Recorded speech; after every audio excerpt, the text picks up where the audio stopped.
What's happening? What's happening? What's happening? Welcome back into JC's Pop Culture. So we're about to get into recruiting. I think a lot of people are ready for this part, myself included. Let's find out about some recruiting details here. There is no question that in today's world, roster management and talent acquisition are at the forefront of college football and building your program.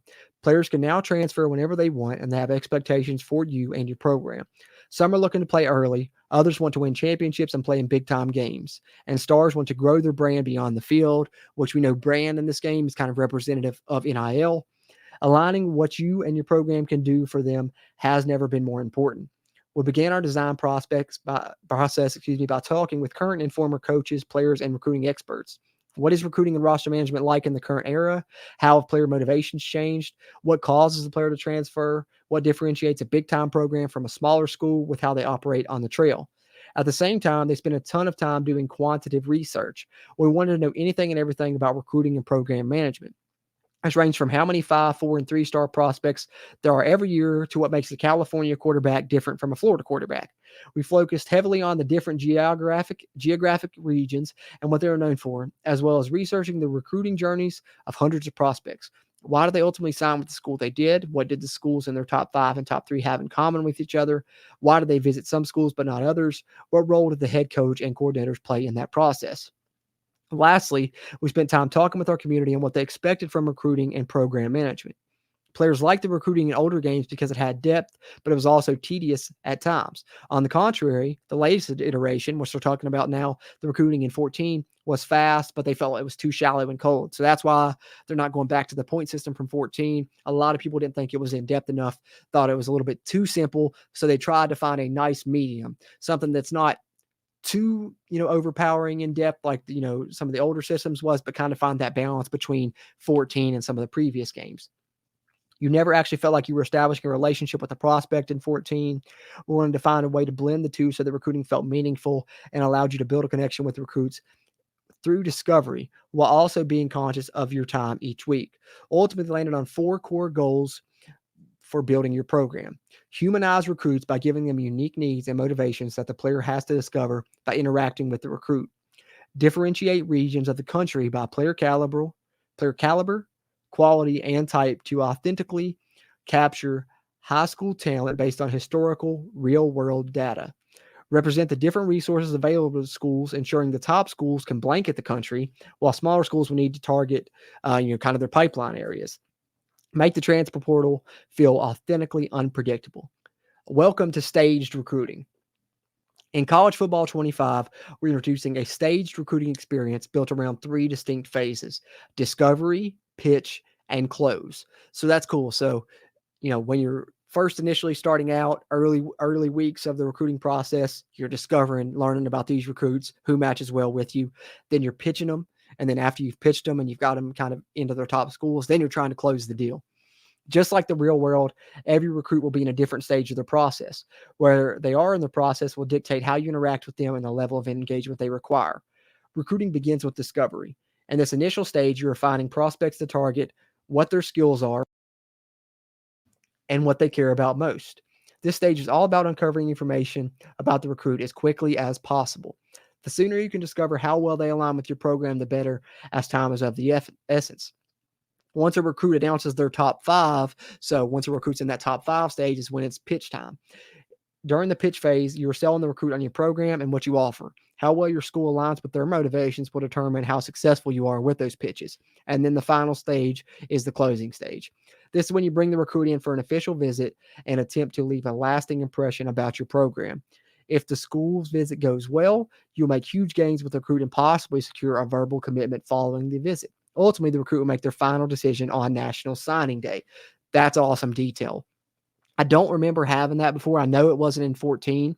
So just because you get a commit doesn't mean they're necessarily 100% yours, because on signing day, they're still going to be able to choose who they sign with. So they could be verbally committed to you and sign with somebody else on National Signing Day, which is so realistic and so awesome that's in the game. Before we dive deeper into each of these, let's start by discussing how every program and recruit is unique. My school. When we talk about there being 134 ways to play, we're talking about more than just on the field gameplay. Each school is graded from D minus to A plus across 14 different categories, which comprise their My School grades. These grades define a program, who a program is, and what their strengths and weaknesses are. No two programs are the same, and grades will dynamically change over the course of your dynasty based on performance and actions. Here's the 14 grades that each school has. So these are your 14 different grades for each school that'll kind of have a rating that kind of determines these letter grades across these 14 categories. So each of these categories is going to have a letter grade from D minus to A plus. Playing time. This represents how long it will take for a player to become a starter at their position. Playing time is individualized to each recruit and player based on their position group and their overall. Playing style. This is a representation of how you play. Every player archetype has a stat that is tracked over the course of the season. How high that stat is relative to other teams determines your grade. For example, field general quarterback's playing style grade is driven by passing yards per game. Championship contender. This measures how close the team is to winning a championship. It takes into account the current team's ranking and roster composition. Then program tradition. This is a holistic view of a program's history and success over time based on the number of conference and national championships, total wins, and awards won. Campus lifestyle. This is a representation of the city and area surrounding the campus, as well as the campus itself.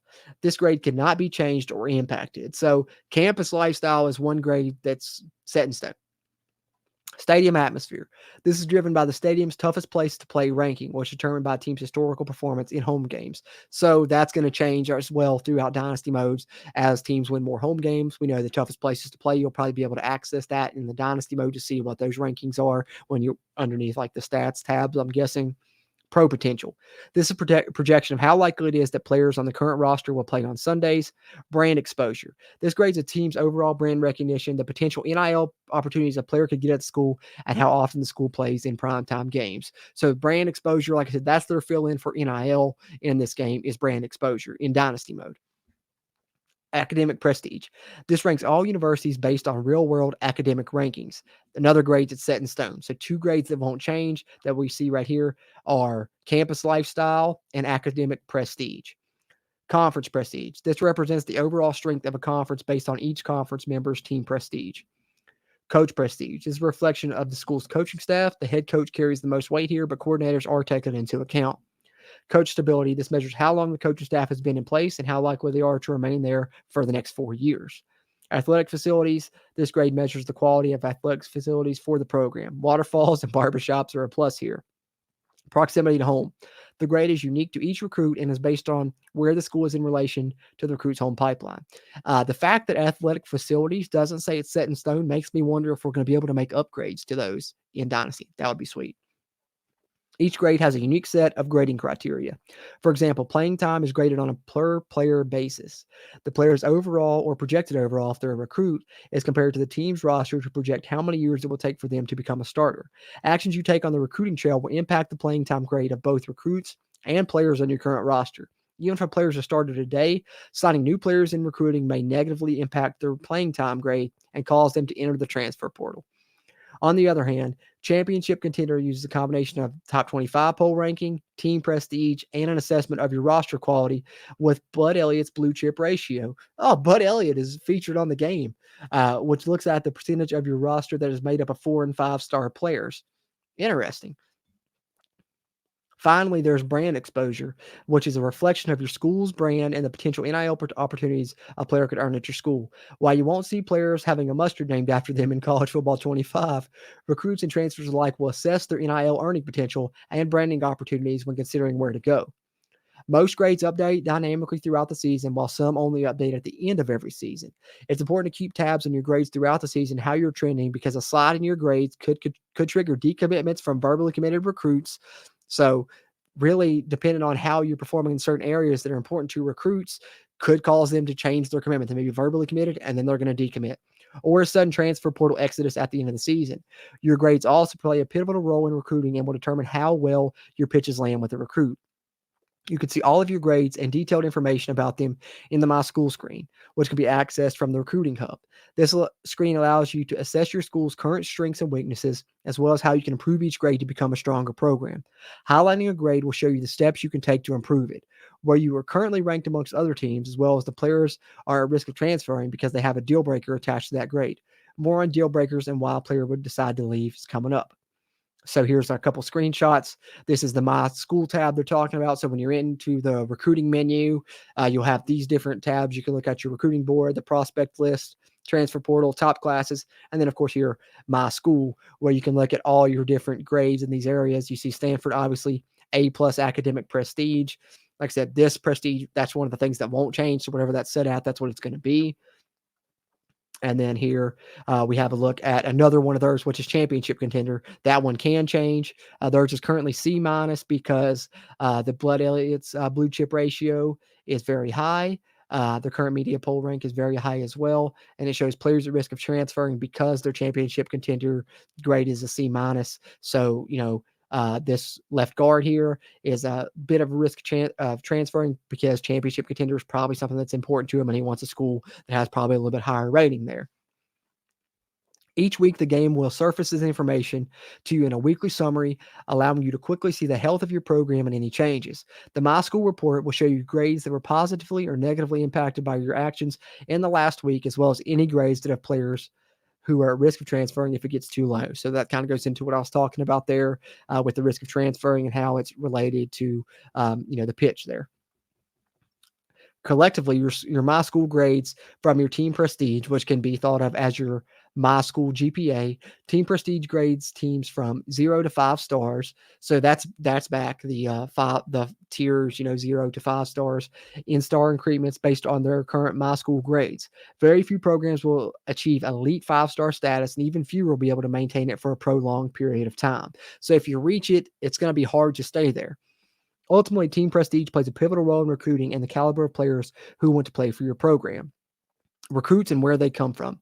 Each season, more than 3,500 recruits are generated from across the country.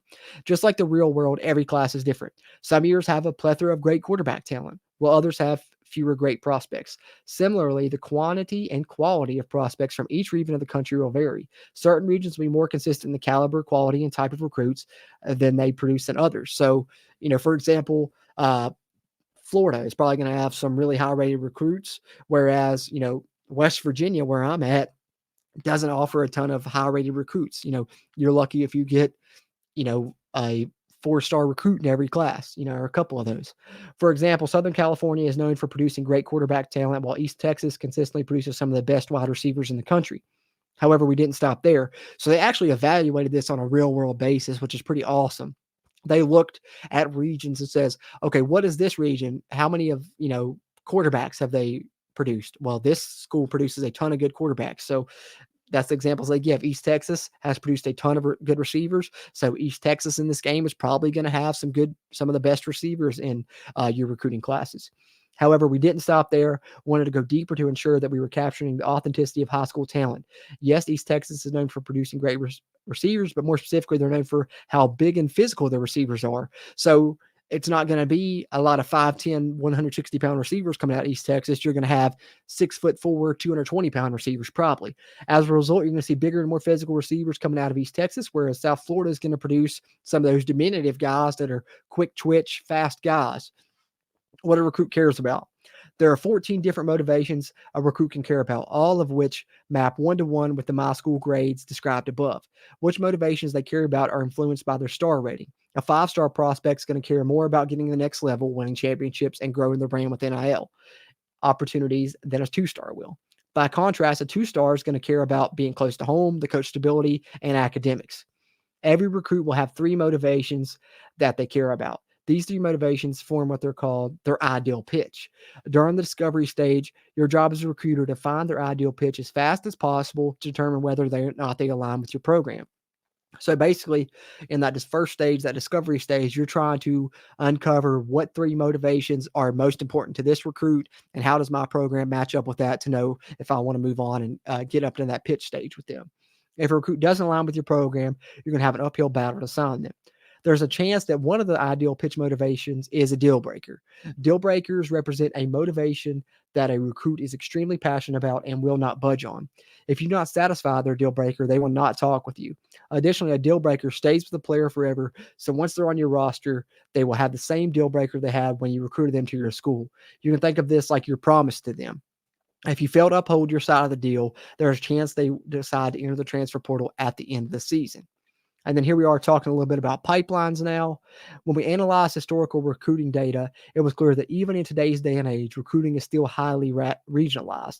We discussed various recruiting strategies and tactics with current and former coaches, in particular, how they handled recruiting in different areas of the country. All of our research and discussion led us to a new way of thinking about pipelines in college football 25. First and foremost, it was clear that not every state is created equal when it comes to recruiting talent and pipelines. Obviously, having a pipeline in Florida is much more valuable than one in New York. This made clear that the traditional approach of having each state be its own pipeline wouldn't be accurately representing the recruiting landscape. One of our goals was to balance pipelines in terms of the quantity and quality of recruits that come for them, as well as how the schools tend to look at them. The result was reshaping pipelines to represent regions rather than states. For example, Florida's broken down into 3 different pipelines. So, you want to recruit Florida, but you can recruit a specific area of Florida. So maybe you're going to have a pipeline to South Florida, or you can have a pipeline North Florida or Central Florida. Similarly, Metro Atlanta is its own pipeline, whereas New York and New Jersey were combined to become a single pipeline. In total, there's 50 pipelines in college football 25. So 50 pipelines, but they're not the 50 states. There's some that are specific regions, where some probably still will be states. With our newly shaped pipelines, the next step was to look at every school's recruiting class each of the last 10 years to identify which parts of the country they primarily recruit in. Using this data, we developed a tiered ranking system to represent how strong a school is in a given pipeline. Also, pipelines have levels now. Nice. Each pipeline has 5 levels, and every school was given a pipeline level based on historical data. So these are supposed to kind of represent true to life when you pop open the game, your school's pipelines. The higher your pipeline level, the stronger your influence is in that region. This will boost a recruit's initial interest in your school and the impact of your pitches. A school's pipeline will never change, which ensures that schools who are historically strong recruiters in a given region will always have an advantage. For example, Florida has historically dominating recruiting in Central Florida in areas like Lakeland, Tampa, and Orlando. Similarly, LSU regularly reaches in East Texas and all along the Gulf Coast. This also accurately reflects the challenges of recruiting to a small school that is not located in or adjacent to a strong pipeline. Generally speaking, your school's pipelines will heavily influence the types of players you'll be able to get and where they're from. The bonuses for being the highest tier in a pipeline are extremely strong, and schools are incentivized to recruit their pipelines. As Oregon, expect to compete often with the likes of Washington, USC for players in Southern California and Arizona. Together, pipelines and deal breakers create a much more realistic and less exploitable recruiting experience. While it's still possible to land 4 stars at a small school, it will require the right fit and heavy investment of resources and time. Our hope is that you will no longer have to make custom house rules in your online dynasty to prevent your friend from cheesing the system. Initial interest in top schools. Every recruit will start with a list of schools they are interested in. When a recruit generates their initial top schools list, they evaluate every school's my school grades in relation to their ideal pitch and motivations. They also take into account their home pipeline and the proximity to home. This means that recruits from Atlanta are more likely to have schools from the Southeast in their initial top schools. However, some prospects will look to leave home and play for a school further away if schools outside the region better fit their needs, or if they don't consider any of the schools in the area good enough for them. Similarly, most of the top schools for a prospect who values academics are going to be very similar from one to another. For example, as Rice, you'll often see that the recruits who are interested in your school are also interested in Vanderbilt, Northwestern, and Stanford due to academics. Depending on the motivation and location of a recruit, it's possible for them to be open to hearing from any school, or already narrowed down to their top 8 or even a top 5. Once recruiting starts, recruits will narrow down their top schools over time, going from an open recruitment status to top 8, to top 5, to top 3, and ultimately to a commitment. Your job is to try to stay above that cut line each week. Great recruiters will quickly recognize losing battles and pivot their resources to a different prospect that has more promise of a commitment.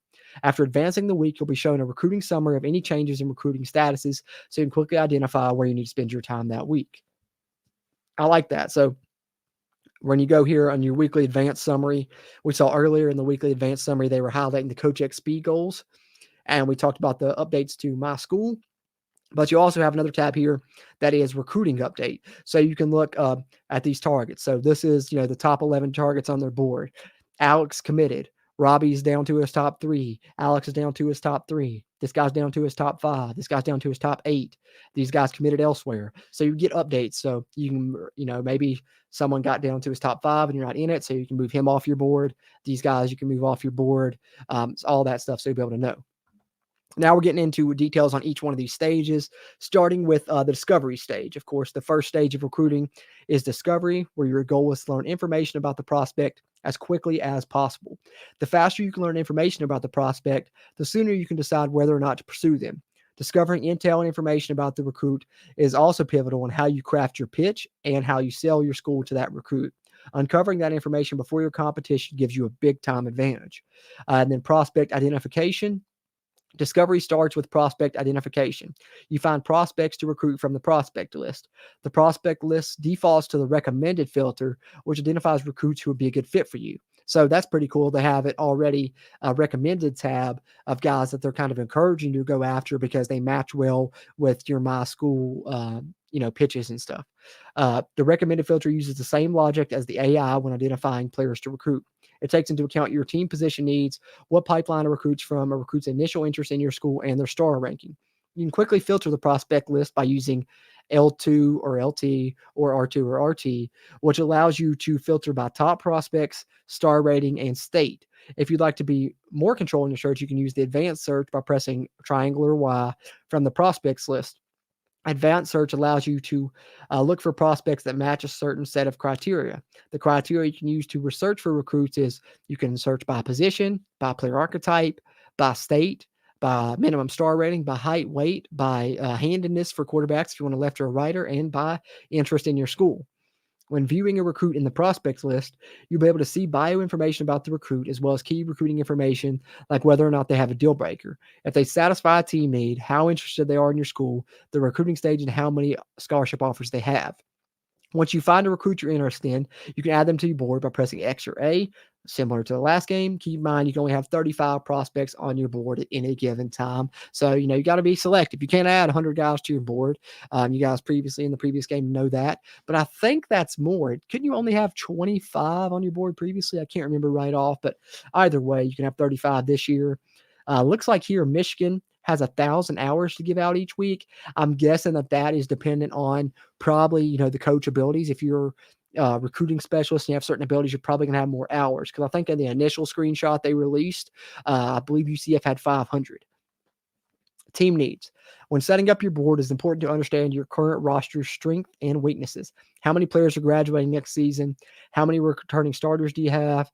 Within any of the recruiting screens, you can press R3 or the right stick quickly to see your needs at every position. The team needs spreadsheet will allow you an overall letter grade for each position, as well as breakdown by school year for the players who are currently on your roster. It will also show you how many additional players you need at the position and the number of players you've signed or targeted at that position. So that's the screen we kind of pointed out in the Dynasty video. How many players you need at each position will vary by your scheme. For example, if you run a pass-heavy offense like the veer and shoot, you're going to need 10 wide receivers. Whereas if you're a pro-style scheme, you'll probably only need 6. Your scheme's tied to your playbook, and the only way to change is by changing your offense and defensive playbooks, which can be done at any time. I'm guessing that's under the coach tab in the Dynasty menu, and you probably go to scheme or whatever, just like you did in the previous game. As you continue to target and sign players, your team needs will update accordingly. Recruiting hours.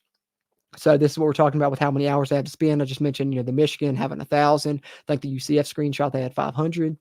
Recruiting hours are your core currency to spend on recruiting actions and scouting each week. Oh, so that's interesting. The hours are not only for, pitching recruits, but you're also using the same hours to scout as well. The amount of recruiting hours you have depends on your team's prestige and what part of the season you're in. So it's based on team prestige. Teams with higher prestige will have more recruiting hours each week. This is meant to model the recruiting resources a program has, with higher tier programs having significantly more resources available to them, as you would expect. For example, in the preseason, a 5-star program will have 1,000 recruiting hours compared to only 350 for a 1-star. The time of year also impacts your recruiting hours. During the preseason and off-season recruiting, you don't have to prepare for a game each Saturday, so you're going to have more time to spend on recruiting than throughout the regular season. In addition, the maximum recruiting hours you can spend in a week, each prospect has a maximum hours you can spend on them a week. The default maximum that you can spend on a player each week is 50 hours, but can be increased to a maximum of 70 hours with the always be recruiting ability for that position. And then the recruiting board. The recruiting board is where you will spend the bulk of your time in recruiting. The general layout of the board will be familiar to many. On the left, there's a list of all the recruits who are currently on your board. Each recruit shows high-level information about their status, including how many hours you've allocated to them, how much you've scouted them, if you've offered them a scholarship, if you scheduled a visit, what stage, and what interest level in your school. You can filter the list by L2/LT. For example, you can filter by prospects who are ready for a visit. You filter by prospects you haven't offered a scholarship to, what recruiting stage they're in, what position they're at, and even more. So there's a ton of different filters to use on your recruiting board this time than there were previously to kind of arrange those, which is nice. You can also sort the board by national rank, interest status, and recruiting stage. Of course, the board can also be manually reordered by using R2 right trigger. So, you can still organize your board how you want. If you add somebody and they're the 35th player you added, they're down at 35 on your board and you want them to be up at the top of your board so you see them right away when you jump into recruiting, you can still do that. Selecting a recruit allows you to dive in deeper and begin interacting with them. At the top of the screen, you'll see the buy information about the recruit, as well as a large bar with the stages on it, that's the bar that we saw on the screenshot. That's, top 8, top 5, top 3. This bar represents the recruit's overall progression towards each stage and ultimately committing to a team. The dark area of the bar is how much the recruit has progressed week over week. Within the Overview tab, you can see a summary of where each school stands. Similarly to the top bar, each school has their own bar, which represents their progression with the recruit. The top schools list is a zoomed-in snapshot of the recruit's progression to the next stage. Once a team fills their bar, the recruit will progress to the next stage, and the top school's bar will be reset. Any team below the cut line will be locked out and no longer able to talk with the recruit, which I wonder if they still have the locksmith ability to where if you get locked out, you can get back in. We'll see if they detail that or not. They may no longer have that since the skill trees are different now and the abilities are as well. All right, here we are. Scouting. Before you start offering scholarships and dedicating your limited recruiting hours and resources to prospects, it is important to make sure you're targeting the right ones for your program. During the preseason, you're only able to scout and offer scholarships. So you can't pitch anybody in the preseason, which that's kind of similar to how it was in the past, but I don't think you could offer scholarships in the preseason previously. I think you could only do scouting, if I'm not mistaken. So it's a great time to scout players and ensure you're targeting the right prospects. In College Football 25, they're introducing a new scouting system designed to represent the ambiguity and progressive discovery of a high school player's skills, which just kind of goes back to something I've talked about previously. You're not going to just so easily be able to get a player 100% scouted. I think this is about to tell us how you have to get into their top 5 to get an official visit, and you have to have them in on a visit before you can get them 100% scouted. Here's some screenshots, though. We see here the scouting tab. Of course, it's 10 hours to scout something. We go here. We see he is 60% scouted now. It shows his catch and traffic on a bar scale, but he also has his run block grading showed, his pass block power shown, his pass block finesse shown. So that also keys us in on some new ratings that are in the game: pass block power and pass block finesse, versus just used to have in 14 just pass block. It also unlocked a couple of abilities here. His mental as a team player ability. He has that. And then here we have him, same recruit, 100% scouted now. And it's not just a bar under these. We have his actual ratings: 82 catch and traffic, 77 short route, 85 catching. You see he has the natural mental ability, but his development trait still has a question mark. Prior to scouting a player, you'll only be able to see their star rating, height, weight, hometown, position, and their archetype. You'll see question marks on their attributes, abilities, and development trait. The abilities represent the top 10 ratings for their archetype. Each attribute has 4 stages of scouting. So unscouted, when you haven't scouted at all, represented by question marks in its default state for every recruit. Partially scouted. At this stage, that's when you see the bar that we were talking about in that second screenshot. The left side of the bar is 0 and the right side is 99. Within the bar is a gold zone that covers 25% of the bar space. The player's true rating for that attribute is somewhere in this range. So let's take a look here. When we go to catch and traffic, you see this yellow part is right around here. So back all the way to this end would be 0. Back up this way would be, 90 something, and he's somewhere short of that.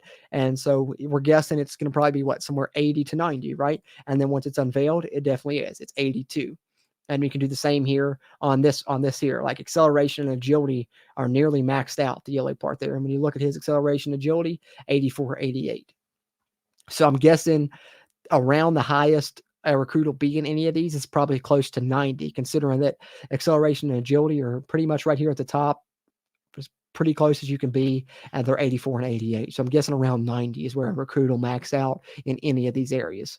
Mostly scouted. Once you have mostly scouted a player's attribute, you have a much clearer picture of the prospect. At this point, the gold zone only covers 10% of the bar. Fully scouted, when a rating is fully scouted, you now know exactly how good the prospect is, and their exact attribute rating is revealed.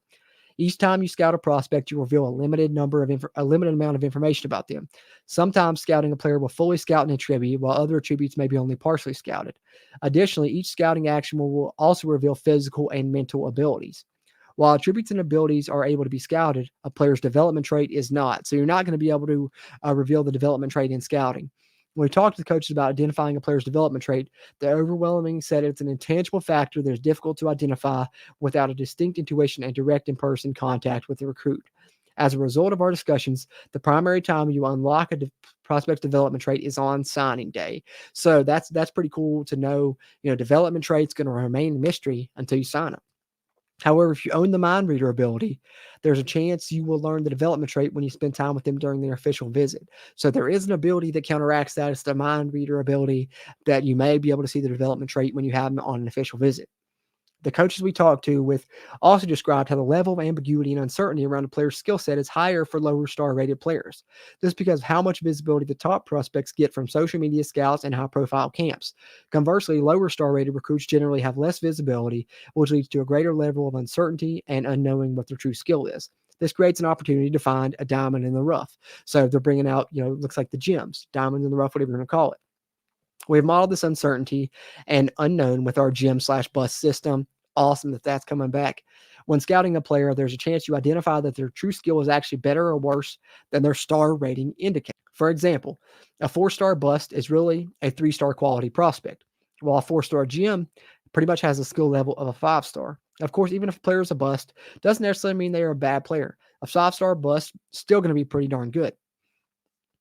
This system creates a lot of variance in lower star rated prospects and provides you with an opportunity to build your program and high quality players who slip through the cracks of the recruiting rankings. Landing top blue chip prospects is incredibly difficult, so this can be a highly effective recruiting strategy to build your program. Think back to the rise of Boise State and the consistency of Oregon State in the early to mid 2000s. Both these programs excelled at finding gems who were under recruited and overlooked by big schools. All right, Orlando. Glad I see you say you're still here. Good stuff, man. Glad to see you're in here, man. Didn't want you to miss that scouting news. Finding the ideal pitch. Once you've determined a prospect that meets your initial criteria, it's time to begin uncovering intel about their motivations and what they care about. Remember, every prospect has 3 motivations they care about. That's their ideal pitch. Your goal is to discover their ideal pitch as quickly as possible so that you know if their motivations align with your program and so that you have the information you need to begin pitching in stage 2. So you uncover that, maybe a player you really want, but they may not line up with you and you may have to bite the bullet and not go after them. In stage 1, there are 5 recruiting actions you can use to uncover information about the prospect. In addition to uncovering the information, you will also gain some influence with the prospect. Each action has a recruiting hour cost and corresponding benefit. The more hours you spend on a recruit, the faster you will uncover information and the more influence you gain. You can increase how fast you uncover information and the amount of influence you earn with the most influential ability, which gives a bonus to recruiting action. The 5 recruiting actions are as follows, which we saw these kind of in the screenshot a little bit, but this gives us more detail there. Offer a scholarship. Scholarships show the prospect you're very interested in. As a result, you'll gain a small weekly influence bonus with the prospect after offering them a scholarship. Additionally, you'll be able to bring them on campus for an official visit or receive a commitment from a prospect. Or additionally, you will not be able to bring them on campus for an official visit or get a commitment until you've offered them a scholarship. So you have to offer someone a scholarship before you can bring them in on a visit. And I'm guessing you have to bring them in on a visit before they'll commit to you, most likely. Search social media. Spend some time scrolling through the player's social media to learn a little bit more about them. Oh, that's cool. That's cool. So you can go onto their social media, learn some stuff about them. This will give you a small amount of influence when they see you like their story. Just be careful not to like an image from 3 years ago, because then they're going to know you're stalking them on there. DM the player. Message the player directly on social media to start a conversation and learn more about them. DMs will give you small amounts of influence as you start to build that relationship. Contact friends and family. Make a few phone calls to the player's family and close friends to learn a lot more about what the prospect values. This action will also gain a significant amount of influence when the prospect's word gets back to them that you called their grandma and she starts raving about you and your program at Thanksgiving dinner. Send the house. From the recruiting coordinator to every other coach on your staff, send every available resource you have after a prospect to gain as much influence with them as possible. So, probably the ones that are going to be the most costly here are offering scholarship and sending the house are probably going to take up more hours than these other ways of contacting them. As you uncover their motivations, they will no longer display a question mark. If the motivation displays a red X, the recruit does not care about it. If it displays a green check mark, this is one of the 3 motivations they care about. With this added depth in recruiting, we wanted to make sure that recruiting did not become a monotonous chore that took a significant amount of time each week. With this in mind, every recruiting action is set it and forget it, meaning they will stay week over week until the recruit either locks you out, commits, or you decide to change your recruiting actions. So if you set someone and you're doing, whatever you set to do, it's going to do that each week unless you go in and add another action as well. So despite the fact that it's kind of more involved than just setting points each week, you can still kind of set it and forget it if you want. So, if you want to DM the player every week, you set that as your action. And it's going to do that every week. And same goes for these other ones as well. But you can also add more each week. You can probably take that one off as much as you'd like. Got another screenshot here.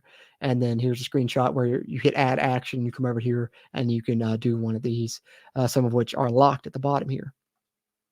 Stage 2 is the pitch stage. So that's why these are locked, because you're still in the discovery stage. So these are the only ones you can do. You can only soft sell and hard sell once you get into the pitch stage, and which is stage 2. In the pitch stage, after the recruit narrows their top schools to 5, it's time to begin pitching the prospect on your school and what you have to offer. By this point, you should have a good amount of information about the prospect and what they care about. The more information you have, the more surgical you can be with that pitch. If you don't have much information about the prospect, you will be effectively flying blind and risk pitching them on something they don't care about. If your pitches are not aligned with their motivations, it can actually have an adverse effect on their perception of you and your program, so it can do more harm than good. So you've got to be sure you do a good job in discovery so that you know what you want to pitch. When pitching a prospect, there are 2 different pitch types you can use. Soft sell, which awards a moderate amount of influence when choosing the correct pitch. It also limits the downside risk and penalty of pitching someone on something they don't care about. This is best for when you have some idea of what the recruit is motivated by. And then hard sell. This provides the most influence when choosing the correct pitch, but it also will give you the largest penalty if you pitch the wrong thing. And it's best to hard sell the recruit when you know their ideal pitch, or if you're desperate and just hoping for the best. After selecting a pitch type, you would then select your pitch. Each pitch is a collection of 3 motivations, and there are 20 pitches in total. For example, the Sunday bound pitch sells a recruit on your school being a championship contender, its conference prestige, and your school's track record of sending kids to the next level. How well the pitch aligns with the prospect's motivations, as well as your associated my school grades, will ultimately determine how well your pitch lands with the prospect. You can increase the impact of your my school grades with the upsell ability. If your school does not perfectly align with their ideal pitch, or if you're looking for a way to get a competitive advantage, you can try and sway the prospect and change their motivations. Successfully swaying a prospect will give them a second ideal pitch that is only available to you. It is possible that the second ideal pitch also creates a third ideal pitch combination as a result. Your chances of successfully swaying a prospect increase the more overlap there is between their ideal pitch motivations and the pitch you're trying to sway them on. It is possible to sway them on a pitch with zero motivation overlap, but it's a very low probability of success. For an example, let's say the prospect's current ideal pitch is hometown hero, which includes campus lifestyle, proximity to home, and program tradition. To increase your probability of success, you would want to sway them on a pitch that also has 1 or 2 of the hometown hero motivations. In this example, let's sway the prospect on college experiences pitch, which includes academic prestige, campus lifestyle, and stadium atmosphere. If our sway is successful, the prospect will now care about academic prestige and stadium atmosphere in addition to the 3 motivations they already care about as part of their ideal pitch. A successful sway gives you the ability to pitch 1 or 2 ideal pitches for maximum influence gain. It also provides you with the opportunity to more closely align with the prospect and your school's interests. This is incredibly powerful action if used properly and can separate you from the competition. So sway is going to be a big feature here if you can use it properly. I'm going to see a couple of screenshots there of the pitch stage now, where you have the soft sell, which is 20 hours, hard sell is 40, and a sway is right in between there at 30. And then here you see some of the pitches. Like I said, there's 20 of those. The one they're highlighting right there is workhorse. And then it highlights their ideal pitches here on the right. And then we're into the final stage, which is the closing stage now. The final step in the recruiting journey is to close. This is when you bring the prospect in for an official visit and attempt to leave a lasting impression with them. In order to schedule a visit with the prospect, they must be down to their top 5 schools, and you'd have offered them a scholarship. No recruit wants to take the time to visit somewhere that won't even give them a scholarship. A recruit can only take an official visit to a school when they are on a bye week or they have a home game. Additionally, schools can only host up to 4 recruits in a single week. So only can bring 4 recruits in on a visit. When scheduling a visit with a prospect, you will be charged 40 recruiting hours. The cost to schedule a visit does not count towards the maximum number of hours you can allocate to the recruit in a week.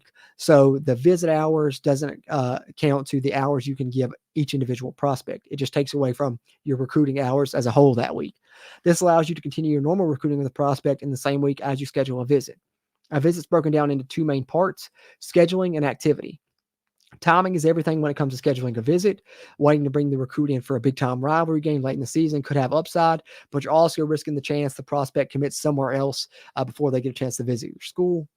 Who you play the day of the visit also matters. Every visit during the regular season comes with a set of game day stakes, which determine the influence bonus you receive with the recruit winning the game and the potential downside for a loss. The stakes are set by the importance and visibility of the game the prospect will attend. Let's be honest, nobody wants to go to a game in a weak environment. Playing in a low-tier opponent will provide very little upside and major downside if you lose. Conversely, playing your rival that's a top 5 team will have the potential to leave a lasting impression. Of course, you can avoid any risk entirely by scheduling during a bye week, but then you're not going to get any of the bonuses. Finally, the other prospects you are visiting have positive or negative effects. So complementary and competitive visits again. We talked a little bit about that already. Quarterback and a left tackle visits, complementary visit, which if you have 2 quarterbacks, that's going to negatively affect both of them because they're going to be competing. After setting which date the prospect is going to visit, the next step is to select what they are going to do on their visit. That's a new addition.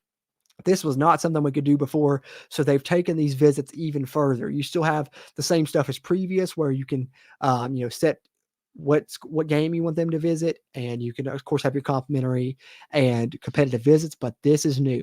There are 14 activities a recruit can do during a visit, and each activity maps to a prospect motivation. Similar to pitches, the alignment of the recruit's interest level in that activity and your My School grade will determine how much the recruit enjoys that activity. Nailing the visit can be the difference between bringing in a top 5 class or being left at the altar on signing day. If things go well, there's a chance the recruit will verbally commit to your school following the visit. While you should feel good about securing a verbal commitment, it's critical you stay on top of things until they sign their letter of intent on signing date. If a prospect is verbally committed and they have a deal breaker, they will decommit from your school if you fall behind the required grade threshold prior to signing day. Once a player is signed on signing day, you have nothing to worry about until they arrive on campus, and your next challenge will be keeping them out of the portal throughout their career. We get a couple of screenshots here as well. FCS Southeast, we get a picture of them there. They're playing at Alabama.